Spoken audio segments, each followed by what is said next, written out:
Ouais, tout montrer, parce que Hein. c'est vraiment, c'est des mecs qui annoncent également à leur façon l'apocalypse monétaire. Sans parler du fameux monnaie de Pink Floyd, Ouais. bien Ah entendu. bah, de toute façon, on leur prépare une soirée faite de Nouvel Ordre Mondial. Je sais que Et Christophe, de il nous a planches à billets. concocté Il des n'y a petits pas trucs. de nouvel ordre mondial, il n'y a qu'un nouvel ordre américain. Ça Ouais. n'existe pas le nouvel ordre mondial. C'est qu'un ordre américain, point barre. C'est l'ordre de l'ordre de la Fed. Ouais. C'est tout. Ça n'existe pas. Oui, bien sûr, c'est le mot mondial à remplacer. Mais c'est Ça n'existe mondialisation, pas. c'est comme américanisation. Ça, C'est le nouvel ordre c'est le américain. nouvel ordre Et américain. il change en fonction des présidents de la Fed et des, comment dire, des aigles hein, qui sont au Pentagone, c'est tout. D'accord. Bah écoute, merci Pierre. En tout cas, on se Bon, rejoint ça sera bien marré juste avec la après. planche à Voilà, on fait la petite pause et moi je vous dis à tout de suite. Oups. Yo. Merci, merci.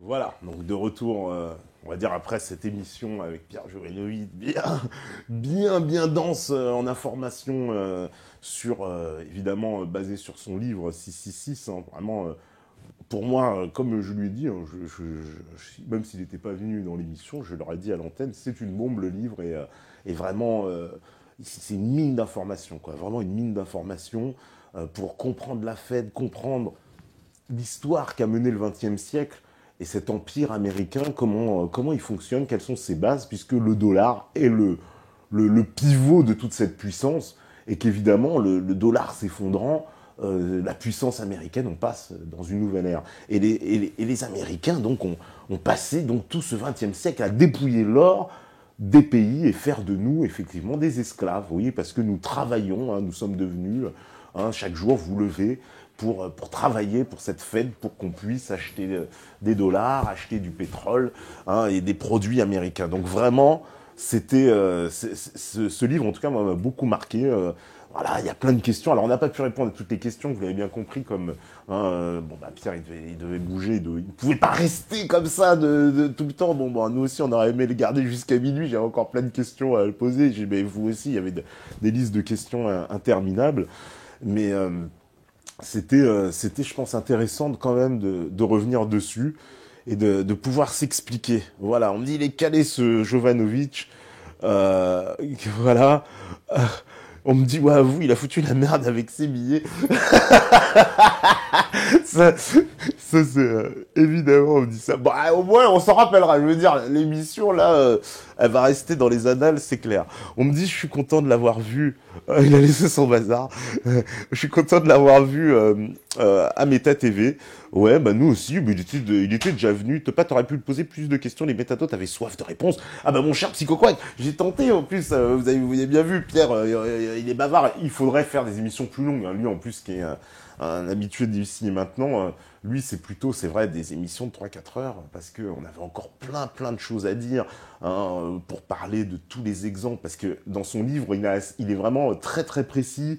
Il donne comment dire, des informations un peu sur chaque pays, voilà, il nous explique comment pays par pays, je vous dis, les Américains hein, se sont attachés. Il y a des moments même où on a forcé des pays à acheter de l'or pour éviter que les Chinois en achètent. Alors genre, je sais plus, il y a des pays comme l'île Maurice, voilà, à un moment donné, qui se met à acheter de l'or. Hein, et puis quand vous allez chercher, alors cet or, ah bon, l'île Maurice, ça achète de l'or, mais il est où cet or? Ah bah vous apprenez que cet or, il est conservé dans les coffres de la Banque d'Angleterre.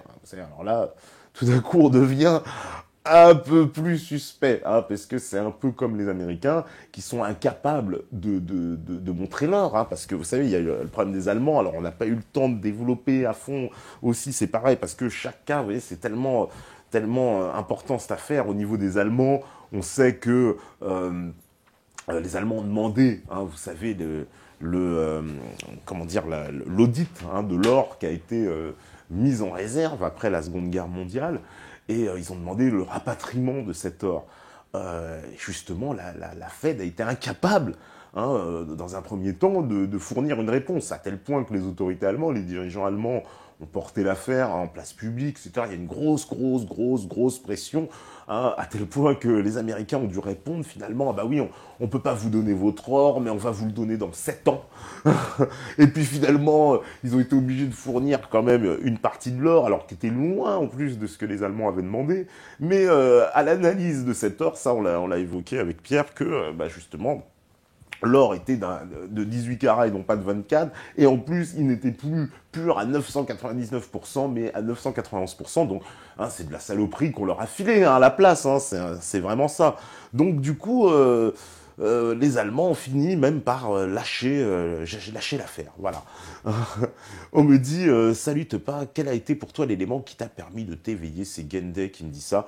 Je ne sais pas si c'est un élément ou un ensemble, hein. Bon, j'en ai déjà parlé, j'ai eu un parcours un peu comme tout le monde, bah, avec le 11 septembre, qui est un marqueur formidable.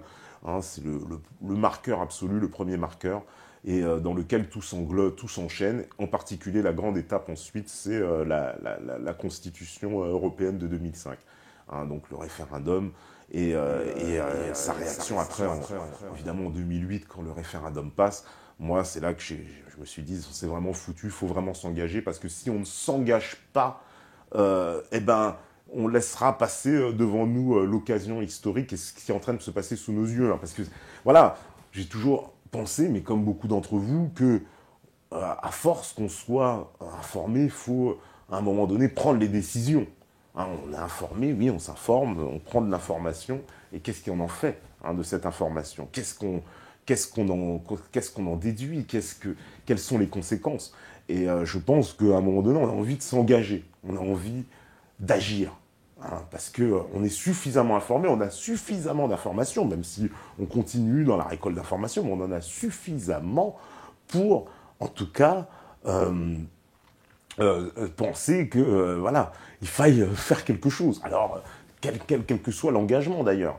Hein, souvent, d'ailleurs, la première chose qu'on cherche, c'est une solution politique, parce qu'on pense que c'est du côté de la politique que on va réussir à trouver une solution. Or, bon, beaucoup en sont revenus, je fais partie de ceux-là, en pensant que de toute façon, même si tout est politique, hein, on ne va pas se leurrer, la solution sera politique à la fin des fins, la solution sera politique, mais pourtant, il faut bien admettre que les partis ne sont plus aussi attrayants, en tout cas, qu'ils le furent par le passé.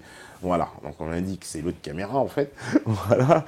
Alors, on me dit, quand l'argent redeviendra papier qui ne vaudra que pour y faire un dessin ou un poème, le métal sera rare. Pas seulement l'or pour les échanges, les besoins vitaux, nourriture, source de chaleur en hiver, etc. Et donc inutile pour la plupart, car ni acheteur ni vendeur n'en possédera. Acheter une hache, ce sera plus utile. Œil 8 voix. Ouais, il nous a bien prévenu. Hein. Il ne sera pas le premier, et donc, comment dire, traité de prophète de malheur hein, par certains. Or, le conseil qui nous est donné par Pierre Jovanovic et un certain nombre d'analystes, c'est de surtout, mais alors surtout, ne pas conserver son argent à sa banque, particulièrement les produits d'assurance vie qui sont les plus dangereux, hein, puisque quand vous allez voir ces contrats et aller fouiller dans vos contrats d'assurance vie, vous verrez que en fait, l'argent déposé ne vous appartient plus vraiment, hein, et donc vous avez signé le risque. Alors ça, vous savez peut-être pas au départ, et donc si tout ça s'effondre demain, tout ça ne vaudra plus rien, hein, évidemment. Hein, voilà, on me dit le dollar est un colosse au pied d'argile. Tout à fait, c'est pour ça que l'armée américaine est là, hein, pour veiller à mettre au pas tous ceux qui voudraient atteindre ou remettre en cause sa suprématie. Alors ça, on le comprend parfaitement dans le livre, hein, quitte à faire des milliers de morts, ce n'est pas le problème. Hein, la Fed, il faut que le système de la magie du dollar continue, et pour ça, on est prêt à aller atomiser pays par pays. Hein, et toutes les nombreuses guerres en même pas 10 ans, en une quinzaine d'années, là, depuis justement 2001, et vous avez déjà un schéma de ce qui s'est passé en fait tout le long du XXe siècle. Hein, sauf que peut-être qu'on n'avait pas l'interprétation des événements, je veux dire, avec, comment dire, on n'avait pas assez de recul nécessaire. Aujourd'hui, on l'a, et sans que ça permet d'avoir cette vision d'ensemble de ce qui s'est passé et comprendre à quel point les États-Unis, l'empire américain, l'empire anglo-américain, en fait, s'est abattu sur le monde et a mis le reste de l'humanité en esclavage, hein, par l'intermédiaire de son système financier et par la dette. Alors, On me dit dépouiller, dépouiller. Ouais, tu l'as lu en PDF son bouquin, Nicolas Dulotte qui me dit ça. Non, mon cher Nico, je l'ai lu. Il m'a offert un exemplaire très gracieusement et que j'ai eu à l'avance, hein. Donc forcément, c'est beaucoup mieux pour moi d'avoir les bouquins en avance et les vrais bouquins, bien sûr. Oui, oui, en PDF, on prend un peu moins de plaisir à lire, hein. J'avoue, ça m'est déjà arrivé sur des bouquins effectivement qu'on me les donne en PDF et bon, c'est moins.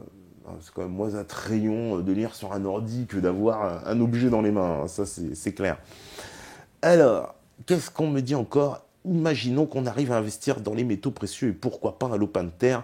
N'y aurait-il pas un risque que l'État cherche à exproprier ou réfuter la propriété privée de certains terrains sous réserve d'une excuse, tracée d'une route, hein, et on aurait pu enterrer nos pièces d'or et d'argent? Hein, c'est Corrosif qui dit ça. Pourquoi pas, bien sûr, c'est vrai que l'État, de toute façon, le jour où il va vous exproprier, il a absolument tous les droits. Hein, même si on a sacralisé dans les droits de l'homme la propriété privée, le jour où effectivement la force publique a décidé, comme c'est le cas de M. Hayat, hein, à Lyon, en ce moment, voilà, de vous expulser, ben, il ne se gêne pas, d'autant plus que en plus, c'est en toute illégalité, hein, comme nous montre cette affaire. Donc ça, on voit bien que l'État, non, lui, n'a pas de scrupules, hein. Un peu d'ailleurs, comme j'en profite pour donner des nouvelles de la ZAD du Testé, hein, visiblement, il se passe pas mal de choses aussi assez incroyables là-bas, où des équipes de la CNT, et donc des équipes de, vous savez, ces syndicats d'extrême gauche, cherchent à déloger en fait les zadistes, hein, qui sont, vous le savez, qui veulent protéger cette zone. Et donc, voilà, encore une fois, les milices armées, les milices d'extrême gauche sont là pour nettoyer et agir dans le sens des intérêts de l'Empire, être du côté du manche, pour déloger des vrais résistants, les vraies personnes qui se battent, hein, véritablement pour la conservation de notre patrimoine, de nos espaces. Hein. Donc cette ZAD du Testé aujourd'hui attaquée par ces milices, il me semble que c'est la deuxième phase du plan, après avoir envoyé la police, les CRS, hein, qui sont, vous savez, qui se sont comportés, fallait voir les images, hein, on a déjà passé des images de ça, c'est assez incroyable, hein, les gens se faisaient taper, voilà, on leur parlait mal, enfin voilà, les excès, les abus de police dans toute sa splendeur. Et aujourd'hui, il semble qu'on ait fait appel, qu'on fasse appel donc à ces milices, espèce de milices d'extrême gauche, vous savez, qui viennent et qui ratonnent, hein, voilà, on va utiliser le terme, c'est ce qui convient le mieux, envers des gens prétendument, évidemment, fascistes, parce que quand on défend, hein, qu'on est un zadiste, on est considéré comme fasciste, voilà, évidemment, hein, puisque ce sont des gens qui refusent évidemment toutes les formes d'impérialisme, de domination et d'impérialisme. Et il semble que ce ne soient pas les mêmes choix du côté de ces groupes-là, donc qui, encore une fois, démontrent j'ai envie de dire, leur rôle d'être les gardiens du terrain et de vouloir empêcher, on va dire, les mouvements d'opposition de s'implanter sur le terrain. Hein, voilà, ça c'est leur rôle précis. Hein, ils vous pourrissent la vie sur Internet et ils ont des milices pour, évidemment, vous pourrir sur le terrain. Alors, j'ai toujours eu des doutes sur ce monsieur, mais cela ne m'empêche pas d'écouter d'une oreille attentive ce qu'il dit, car c'est une tête, il n'y a pas à dire. Goldman Sachsiste, oui, c'est une tête, monsieur Jovanovic, et oui, il a son caractère, Pierre, évidemment, il était venu ici, vous vous rappelez de cette première émission, qui restera aussi dans les annales, je le pense.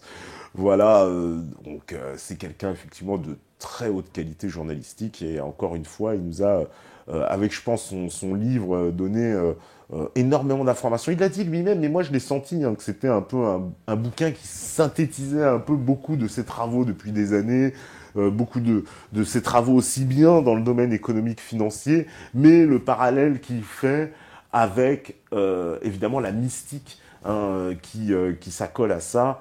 En particulier, vous le savez très bien, son analyse de l'eschatologie chrétienne qui met complètement donc en analogie avec les événements, qui décrypte à l'aune de ces événements, car pour lui, il le dit, cette apocalypse voilà, est une apocalypse financière qu'a décrit Jean. Et il explique que le texte de Jean, justement, cette hydre à 7 têtes, etc., c'est vraiment cette apocalypse financière. Voilà, la Fed. La Fed est bien ce diable décrit dans l'Apocalypse de Saint Jean. C'est très, très, très, très intéressant, effectivement, comme analyse. Alors, on me dit, est-ce que tu vois une solution à cette situation? Tu partages l'avis de Jovanovic sur l'or, mais pour ceux qui ne peuvent pas s'en acheter, c'est tout de suite moins efficace, effectivement. Oui, je partage, oui, sa vision des choses. Parce qu'il y a beaucoup de gens nous mettent en alerte, hein, des gens, beaucoup d'économistes aussi, voilà, donc des journalistes économistes, mais aussi des économistes, et nous mettent en alerte, nous mettent, j'ai envie de dire, en éveil sur cette situation. Et ça, je la partage 100%, parce que je vois bien que ça converge. Après, évidemment, quand on n'a pas d'or à acheter, ça signifie qu'on n'a pas trop de capital. Donc, a fortiori, si on n'a pas trop de capital, on ne va pas trop perdre. Ça paraît évident. Alors, on me dit, il mijote quoi en ce moment? Une taxe sur les terrains constructibles, mais un truc genre... Very grosse canal, Piano Dadi qui dit ça. Ah bah là, les taxes, hein, depuis le gouvernement Hollande, vous avez bien vu, hein, on invente taxe sur taxe sur taxe sur taxe. On ne sait plus hein, où cette course sur les taxes va s'arrêter, dans la mesure où le gouvernement, à un moment donné, il n'y aura plus rien à taxer. Hein. Quand on aura pris nos slips, nos chaussures, hein, qu'on sera complètement à poil, je sais pas. C'est ce qui se passe avec les Grecs. Hein. En tout cas, pour le coup, il parlait de la chypriotisation des Français. On est vraiment sur le chemin. Et il est temps, effectivement, qu'autour de nous, les gens commencent à réagir avant le tsunami. Avant le tsunami. Alors, on me dit quoi? Jovanovic conseille la monnaie en étalon or, mais d'autres prônent une monnaie basée sur les ressources naturelles, matières premières, patrimoine. Pourrait-on avoir un invité sur la deuxième option? Que penses-tu de cette idée de monnaie basée sur les ressources? C'est Rémi Seldon qui dit ça. Eh ben, moi, je pourrais pas répondre techniquement, hein, même si j'ai une formation qui va dans ce sens, basée sur les ressources. Est-ce que c'est après, peut-être c'est la solution de Philippe Landau, carrément plus d'argent. Hein. Alors, Jovanovic, comme évidemment Antal Fekete, donc, qui est son maître à penser en la matière, hein, il le cite dans Slim, il le cite de nombreuses fois. Quand vous lisez le livre d'Antal Fekete, justement, sur le standard or, bon, il vous convainc que, effectivement, la stabilité d'une monnaie doit se référer à quelque chose. Et la seule chose qui fait référence universellement pour toute l'humanité, c'est l'or. Ça, j'ai envie de dire, c'est comme ça a toujours été depuis la nuit des temps et qu'on n'a rien trouvé de mieux. Après, peut-être que il faudrait tester la solution à la l'an 2 et puis dire, on balance tout sans argent, voilà, on balance l'argent aux oubliettes. Moi, je serais pas contre, hein, personnellement, de changer de paradigme économique, hein, carrément. Après, voilà, peut-être, oui, voir les ressources naturelles. Moi, je suis pas tellement pour, hein, parce que les ressources naturelles, c'est quoi? Ça va être basé sur le pétrole, Je suis un peu suspect hein, sur ce genre de solution. Ouais, as-tu déjà fait des réserves d'or? Non, mon cher. J'ai pas de réserve d'or. Moi, j'ai envie de te dire, si ma banque s'effondre, ça me fera ni chaud ni froid, je serais pas perdant au capital. Hein. Déjà, je peux partir avec plus de 300 € par semaine, et je vous dis franchement, non, ça va pas changer grand-chose. Alors, on me dit, comment pourrais-tu transporter de l'or et être sûr de ne pas te faire braquer? Ah, ça, c'est un peu plus compliqué, à moins que ce soit des pièces d'or. Après, ça dépend combien tu as à transporter. Évidemment, si tu as une centaine de lingots, là, ça risque d'être beaucoup plus compliqué que, même un lingot, faut bien le cacher, quoi. Mais un lingot, encore, c'est transportable. Quand on commence à en avoir un peu plus, c'est un petit peu plus tendu. Alors, on me dit, pas au petit jeu des prédictions, si tu veux bien t'y prêter, combien de temps donnes-tu au système avant l'effondrement économique? Ah, je me tenterai pas à ce jeu-là. Hein, mais comme beaucoup, évidemment, on sent l'effondrement. C'est presque peut-être inconsciemment, au fond de nous, cette idée qui résonne et qui fera que, vous savez, le principe des prophéties autoréalisatrices. Hein. À force que tout le monde agisse dans le même sens, à penser à un effondrement économique, qu'on nous conditionne, ne l'oublions pas, à travers les films d'Hollywood, sans cesse. Hein, on vous parle de ce monde d'après, d'effondrement économique. Tous les films, depuis une dizaine d'années, nous préparent à un monde qui s'est effondré économiquement. Vous regardez tous les films systématiquement depuis maintenant, je vous dis, une bonne dizaine d'années. Alors, il y en a eu avant, mais là, depuis 10 ans, il n'y a que ça.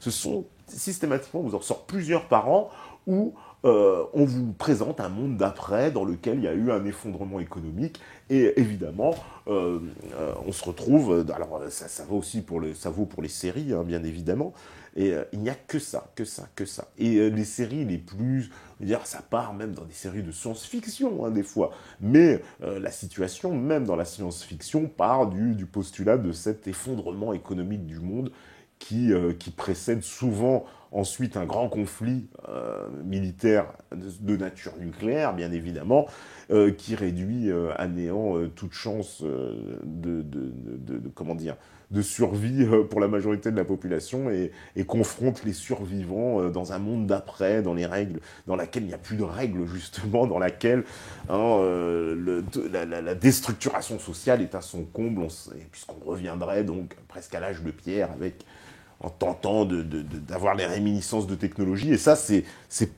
constant, c'est récurrent. Dans tout le cinéma américain, depuis là, plus d'une dizaine d'années, on vous présente constamment, chaque année, des films comme ça, des films comme ça, des films où on vous montre ce monde d'après. Donc, il est fort à parier hein, que vous connaissez hein, la tendance de nos amis scénaristes et réalisateurs et en général producteurs d'Hollywood à travailler de concert, bien sûr, avec les autres organisations que sont le Pentagone, la CIA, la NSA, toutes ces agences. Et donc, on voit très bien qu'il y a une volonté, en tout cas, d'habituer le public. Alors en plus, à la fois de le pétrifier dans la peur, ça a un double intérêt. Quelque part, on est pétrifié chacun de cette hypothèse à la perspective, imaginez, d'un effondrement total. Et en plus de ça, on s'y habitue, on s'y prépare, on vous l'implante tout doucement. Hein. Voilà. Alors, qu'est-ce que vous me dites encore? L'or va être pour les dominants comme d'hab, pour nous les descendants, il y aura du troc, l'entraide, genre d'idée, candidu, topaz, piano daddy. Bah écoute, mon cher, effectivement, l'or risque d'être réservé, évidemment, l'apanage de certains riches, mais les États sont ceux qui possèdent le plus l'or. Donc, le but, pour nous, en tout cas, si on veut récupérer l'or commun, le bien commun, c'est de reprendre le pouvoir politique pour reprendre le contrôle de cet or. C'est le pouvoir politique hein, qui va être la source et la définition de tout. Et reprendre ce pouvoir, vous voyez, face à ces gens, ne va pas être aisé. Il est fort... il faut s'attendre à la guerre. Il faut savoir de quel côté on sera dans cette guerre, justement. Ça aussi, c'est peut-être une grande question à bien se poser. Alors, on me dit, Meta TV va-t-il intensifier sa collaboration avec les gentils virus pour démocratie réelle, la commune, nanana. Écoute, mon cher, je peux pas en dire trop pour le moment, mais oui, c'est sur la bonne voie. Tout à fait, même. C'est tout à fait, mon cher Prob. Tout à fait, c'est sur la bonne voie. Alors, que penses-tu du Bitcoin? En as-tu déjà acheté? Non, pas du tout. J'en pense pas grand-chose parce que je connais très très mal le sujet. J'ai posé la question à plusieurs personnes. Ils n'étaient pas tous convaincus, on a eu des réponses différentes. Alors, bon, je sais pas trop quoi en penser. En tout cas, on m'a dit que c'était collé aux monnaies, donc c'était négatif, etc. Il faudrait un jour peut-être qu'on ait un spécialiste de cette question, mais voilà, je ne pourrais pas me répondre directement parce que je ne sais pas exactement qu'est-ce qui s'en passe.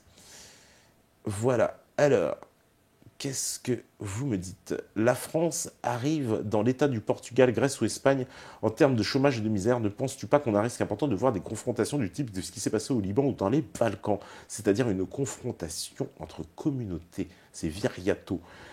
Ça, c'est ce à quoi il nous amène. Ça paraît évident que dans le schéma dans lequel on est, justement, d'instabilité, j'ai envie de dire d'instabilité totale, ça paraît évident qu'il y a vraiment... Voilà, on nous pousse vers le conflit communautaire. Et est-ce qu'on en arrivera justement au stade du Liban, des Balkans?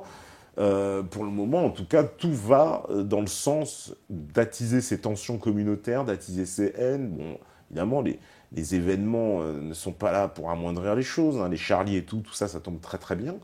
Et il y a, oui, on sent bien, oui, la volonté d'arriver à un affrontement communautaire en France et de certainement avoir une ambiance qui finisse, oui, par par l'affaiblissement, voire effectivement la destruction d'une partie du pays. En tout cas, ouais, on se dirige vers des affrontements, hein, qui prennent des tournures communautaires. Ouais, tout à fait.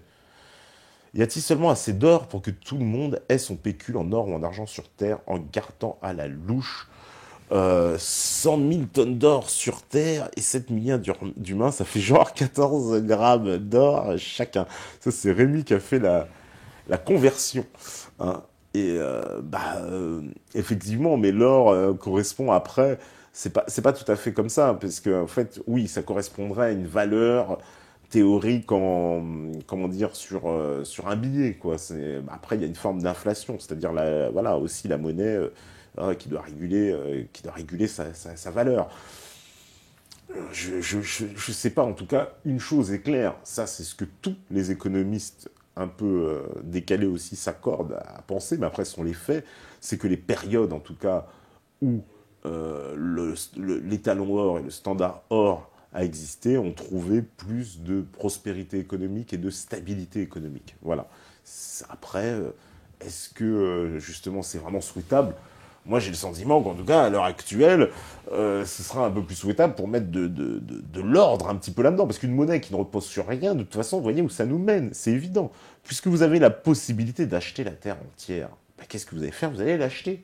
Voilà. Donc, la quantité d'or, au moins, limite, hein, quelque part, un peu le pouvoir monétaire. Alors, vous allez me dire, oui, on peut toujours faire des armées, aller prendre l'or des gens. Oui, c'est vrai aussi.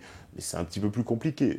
Mais bon, même si les Américains s'en sortent très bien, mais c'est quand même en état de paix, hein, qu'on rappelait qu'ils ont le plus braqué d'or. On me dit encore, mais y a-t-il seulement... bon alors, qui les a ramassés les billets alors? Il est parti comme ça, il a cru, il sécrétait, hein, lol, autarcie. Bah, qui les a ramassés les billets pour le moment, il vous l'a dit quand même, qu'il y a beaucoup une petite poignée, les fameux 1% de milliardaires qui sont, et de familles détentrices des banques qui sont affiliées à ça, hein, qui captent le reste l'essentiel de l'argent pour le reste de l'humanité. Donc c'est un très petit nombre de personnes qui profitent largement, par contre, de ce système. Hein, les autres ne sont que les esclaves bons à aller travailler pour payer leurs dettes. C'est tout à fait ça. Alors, on me dit, que penses-tu du film Die Hard 3? Je trouve qu'il résume assez bien le vol en masse et masqué derrière de faux événements. Freeze qui dit ça.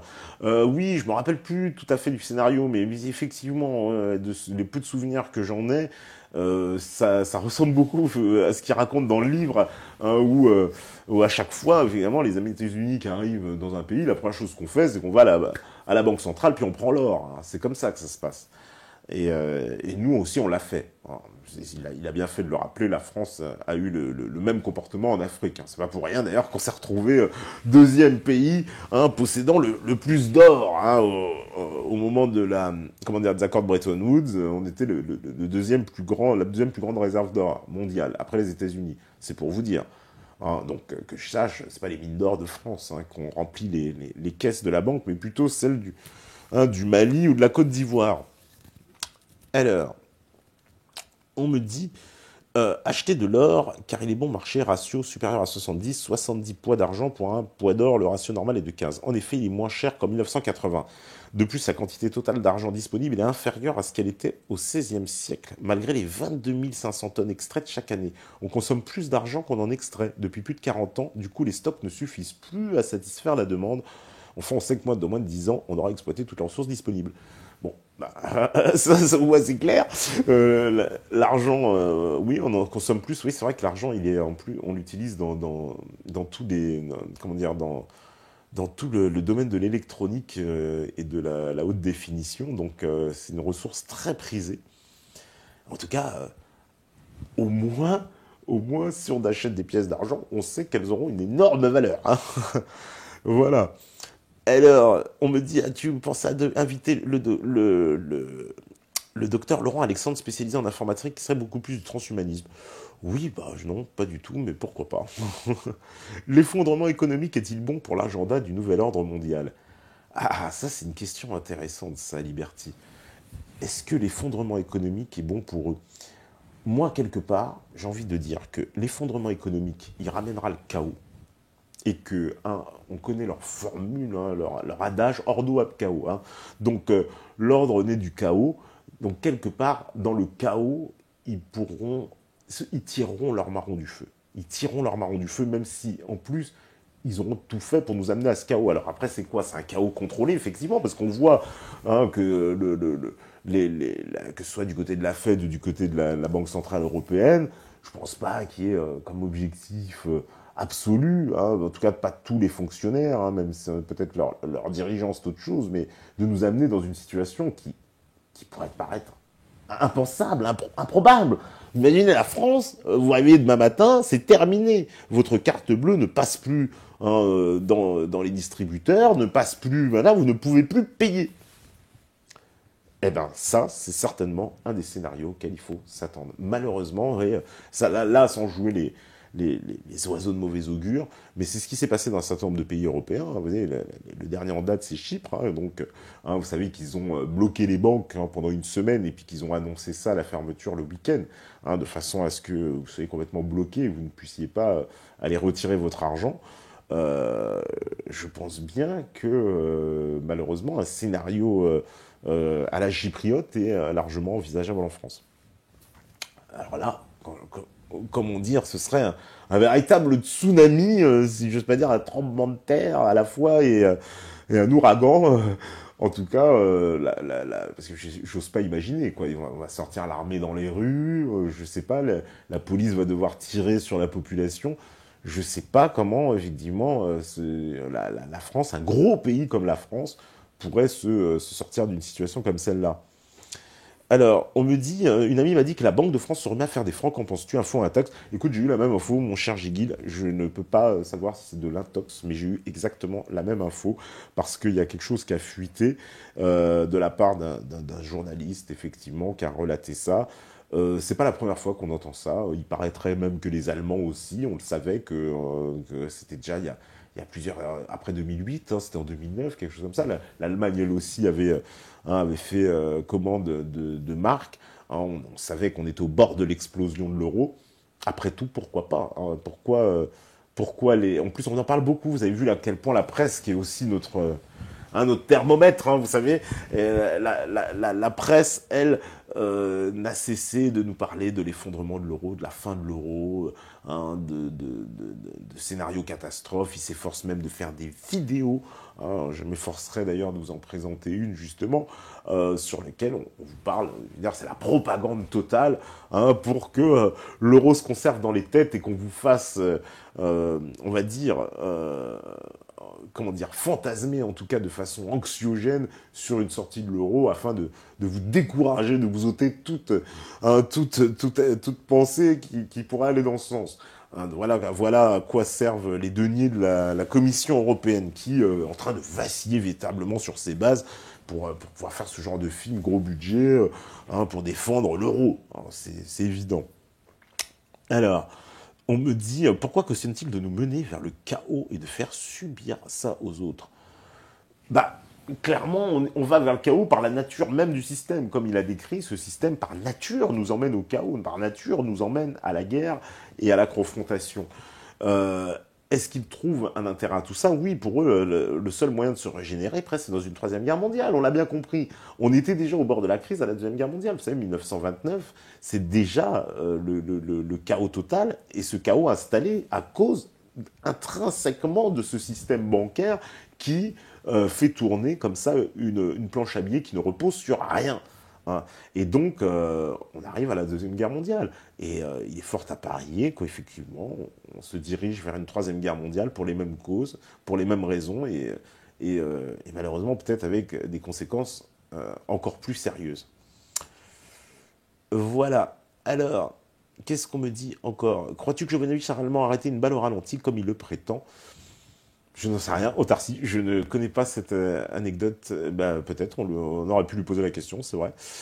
Monsieur Giovanni qui a parlé de troupes US dans les Pays-Bas. Monsieur Benajam a-t-il partagé d'autres informations de ce type en Ukraine? Tout à fait. Non, mais ça a été très confirmé. Hein, Viriato, tout confirmé. Oui, il y a bien eu, il y a des chars effectivement, comment dire, américains qui sont arrivés. Donc c'est en Lettonie, hein, si je m'abuse pas, c'est en Lettonie, qui sont venus soi-disant pour une parade, une obscure parade. En tout cas, on voit bien que il y a des mouvements de troupes de plus en plus inquiétants de la part de l'OTAN et de ses alliés qui laissent à penser à une attaque contre la Russie, hein. Ni plus ni moins. Hein. Ça paraît complètement dingue d'ailleurs quand on y pense de se dire qu'on va s'attaquer à la Russie avec les mêmes causes, les mêmes conséquences, la même folie. D'ailleurs, dans le livre, il fait ce parallèle hein, avec Napoléon et Hitler, et à la fin, aujourd'hui, l'Union européenne qui s'attaque à la Russie. Il dit, à chaque fois, ça a été leur tombeau. Effectivement. Alors, qu'est-ce qu'on me dit? Oui, en plus, on arrive à la fin. Il faut luire, tous ruinés dans 10 ans de Jack Attali. Je déteste ce bonhomme, mais il faut connaître que ses ennemis et les comprendre pour les vaincre. Ça, on est assez d'accord.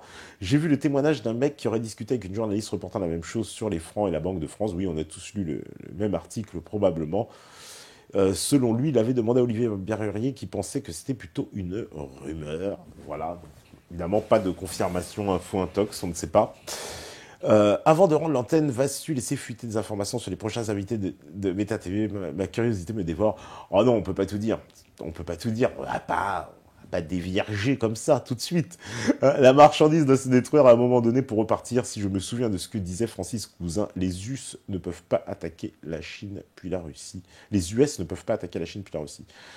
Ah oui, ça c'est la grande théorie, et ça j'espère bien on pourra la développer justement pour comprendre ce qui est en train de se passer en ce moment du côté de la Russie. Hein, avec un invité dont je ne peux pas taire je dois taire le nom pour le moment. Mais c'est une question qu'on va traiter, je l'espère, très très prochainement avec quelqu'un de la plus haute compétence sur ce sujet.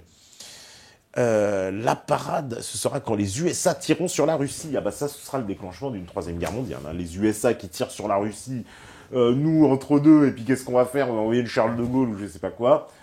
D'ici là, tout ça pour sauver ce système-là, parce que c'est ça le fond de la chose. Si demain, nous arriverons dans une troisième guerre mondiale contre des puissances qui semblent être la Russie et la Chine, bien évidemment, ce ne sera que pour sauver ça, pour sauver ce système d'esclavage mis en place par la Fed, mis en place par les autorités américaines, par les dirigeants américains, par l'oligarchie, qui n'a qu'un objectif: contrôler la planète en mettant tout le reste de l'humanité en esclavage au seul profit d'une toute petite minorité de personnes qui captent l'ensemble des richesses de toute l'humanité, ni plus ni moins que le plan diabolique mis en place par la Fed. Voilà.